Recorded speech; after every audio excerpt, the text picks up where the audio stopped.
అమ్మవారి చూపులు ఎంత దిశల వరకు పడ్డాయో అంతవరకు దరిద్రములన్నీ తొలగిపోయి అందరూ ఆనందమును పొందారు.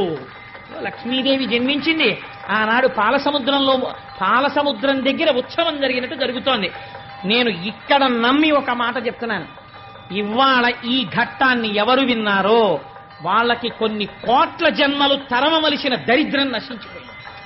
ఇది పరమ యథార్థం. అందుకని ఆ తల్లి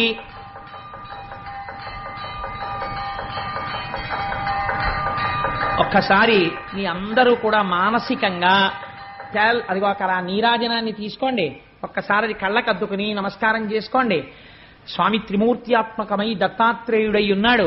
చక్కటి జేగంటలు మోగే ఈ దేవాలయంలోను అటువంటి పరమ పవిత్రమైనటువంటి లక్ష్మీదేవి యొక్క ఆవిర్భావము జరిగింది.